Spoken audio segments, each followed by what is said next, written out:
Hi, everyone. Here I am again. My name is Juliet, and I am coming to you today. This is my third video on my channel. So I'm new to this, so please bear with me. I will get it together, I promise you one time. So today we're just going to be chatting. It's just so much pressure to be so perfect on YouTube, on Instagram, etc.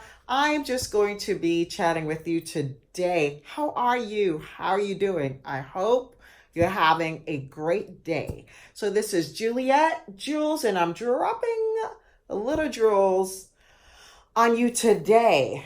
Today we're talking about after this is a continued conversation about after this, living life after going through something major. Like, as I mentioned, I'm a breast cancer survivor, 11 years, woohoo, going strong. Isn't God good? I'm so excited that I'm here to tell the story. And, also for those who have gone through whatever sicknesses, whatever the diseases, if you've lost a husband, if you've lost a child, going through life after this. What is your after this? What is your story? And I'm here all for the stories. So my story is obviously breast cancer survivor. And for today's topic is the bouncing back. How do you bounce back? How do you bounce back after such a life-changing, life-altering experience? Sometimes life throws you some curves that you're so confused with. Wait, what? Huh? I thought I was living my best life. But who's to say it's not your best life? It's just a part of the journey that sometimes we just don't understand why God allows certain things, but it's still a part of your story. Good, bad, ugly, or indifferent. Bouncing back. So, what did you use to bounce back? Well, how do you bounce back? And as for me, as mentioned, my channel is about bouncing back, life after life altering experiences, traveling, health, wealth, you name it. It's just going to be topics that links to living your best life after such a tragic or it could be just life altering experience. And I bounced back story. I bounced back. What did I do? I think after, I was diagnosed while I was still living in Italy. I was diagnosed while I was living in Italy. Can you imagine that? And I, just happened to go home and found a lump in my breast, and then everything just went down from there. And I immediately went to surgery, immediately had to do all these things. And I think after, I started getting depressed and being in a stupor and confused. I was just confused with what's going on. Why me? Why? I don't know why. I literally was like, huh? But I had to go through the motion. I went through the motion, surgeries, you name it. And after the last surgery, I just remember lying in bed, healing. I had a partial mastectomy, I had lymph node removal. And I just remember lying in bed and I had lots of visitors. I was at my parents' house and I had lots of visitors who came through. And, I'm Jamaican. So if you are West Indian or of West Indian, Caribbean background, you probably know this story well. They mean their best. They think they're encouraging you, but after the 500 story of sister so and so. I know sister so and so used to go through this, and she went through this, and you're like on your sick bed. Really? Okay, so how is she doing? She died, and you're like, okay, great. Thanks for the encouragement. You don't want to hear nobody die from the sickness that you're diagnosed with, and they mean well. They just don't know what to say sometimes. So after that 500th story of somebody dying from whatever sickness or disease that you're supposedly, suffering with, I called my doctor and I said, I need you to release me. I need to go. Go. I need to go. I need to get up out of this house because I am going to go nuts in this house. And so as mentioned, I was still living in Italy, so I had to go back to Italy and get all my things. It was graduation time. I had tests to take. I had to do my thesis, which I couldn't complete at the time of graduation, but I was able to get an extension due to my circumstances. And I went back, passed my exams, and I basically just decompressed in Italy. So that was the genesis again, or the restart of my traveling, of escaping, of getting away from that situation, and making sure that I'm not going nuts, that life does continue. Life is worth living. And I remember my mom came to help me move back home to New York, and she came for my graduation, and I just took her around Italy. I took her to Venice. I took her to Florence, and she had this thing about seeing the catacombs that Paul, I don't know if he was hiding. I don't know what Paul was doing in the catacombs, but she was adamant about seeing the catacombs. So I took her there, and we had a good time. And then moving back home, it was just a arduous experience, because I was still healing. I was still in a lot of pain, and my mind was in a lot of pain, but I graduated and I had a great graduation. So, I just wanted to not think about that whole second half of the journey, which was when I came home, it was time to do chemo. And, when I started chemo, wah, wah, my mindset went right back down. Stupor, depression, angry, you name it, and chemo takes you through. If you've been through chemo, you'll know it takes you through. Your body is not your own. It is just manipulated and assaulted in so many ways with chemotherapy. Good, bad cells are being destroyed, and you are just, bald. I was bald. I was thin, and then I gained weight after getting steroids, and just everything. It was just a combination of everything. Sitting in the bed, just being depressed, just crying, just angry, just depressed. Like, why? Then I got to a point of enough is enough.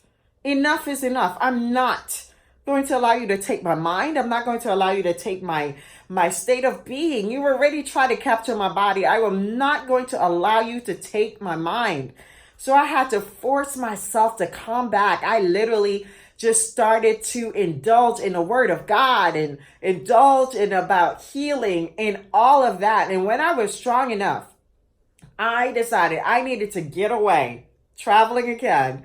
And I actually went to Jamaica. Jamaica is, I was born in Jamaica, so that's my second home. And I went to Jamaica. My aunt, who owns a condo on the beach in Ocho Rios, and she was there with me, and I went there to recuperate. And I remember sitting on the beach at certain points, sort of feeling sorry for myself, and then looking out in the ocean and seeing how beautiful and wonderful. Then the sun is beaming, and I'm hot under the wig, because I was still bald. But I was recuperating, getting my mind right, getting my mindset together. And it really took a lot. And then I started to exercise again. And if anyone who knows me knows, I love exercising. My body looking a certain way is very important to me. I loved being, back then I used to be like a little bit muscular. Arms were toned and stomach was toned. And here I am, just a little chubby. And not that, it helped the situation that after chemo, I started tamoxifen, and tamoxifen opened up my appetite even more after the steroids. So I started eating everything that I normally wouldn't eat. And it was just a combination. And this is over a year span of trying to recuperate after chemotherapy and then after radiation and all of that. So here I am. For me, I was a chubby wubby. And I was just depressed even more after that. So I started forcing myself to bounce back, forcing myself to get back into the gym, forcing myself to eat right, forcing myself to start traveling again, to say, hey, your life is not ended. It doesn't end with this. This does not get to define you. This is not who you are. This diagnosis is not who you are. So you have got to get your mind right. I have a friend who loves to say, get your mind right, you know? So I forced myself. With the help of God, with the help of my family were tremendous through this whole process. With the help of my friends, and I have really close girly friends who took me out to dinner, took me out to a Medea movie. Like, they knew how to make me laugh, you know.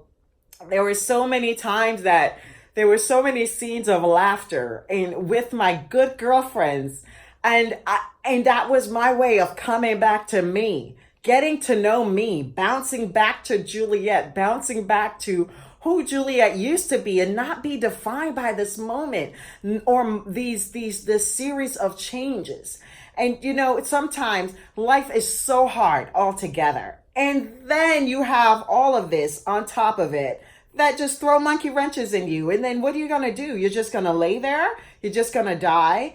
No, you have to live. You have to live to tell your story. You have to live and experience life and go through the changes. Sometimes you do it with a smile and sometimes you don't, but this is your story and you tell it the way you want to tell it.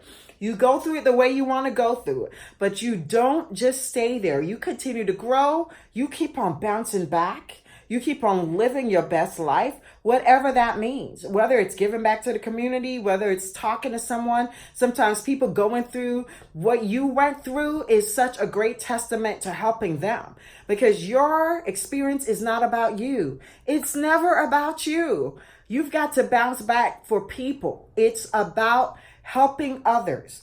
There's a song that says, if I can help somebody as I pass along, then my living will not be in vain. So what is your bounce back? Bounce back to the greater you. Bounce back to a higher version of you. Bounce back to a you who God has created you to be. And if that means sacrificing your mental state, because sometimes I don't want to talk about being diagnosed or the cancer battle. I don't want to talk about it sometimes. But sometimes when I see someone going through that, I just decrease. And I share my story and I share my experiences and I allow that person to be them with me. And sometimes you just need someone to hear your side of the story, or sometimes you just need somebody to just tell you, hey, you can make it. You are going to be fine. And this is what this is. After this, you're going to be just fine. Bouncing back, living your life to honor you. Honoring you is really what matters. Obviously, honoring God, obviously honoring your family and your friends are extremely important. But honoring you, honoring this body, honoring this temple is so pivotal for your journey. So what is your bounce back story? Let me know. I would love to hear from you. Let me know if you'd like me to touch on any other topics. Let me know if you're enjoying these videos. Let me know your thoughts and let me know, you know what I mean, exactly where would you like to see? You know, I'm still in London and hopefully I can get to show you some videos. I've been to London so many times, so that's why I really don't do a lot of landscapes in London, but I am bouncing back and living my best as much as I can by the grace of God. And I am sharing my journey with you. I love you. Dropping some jewels on you. God bless.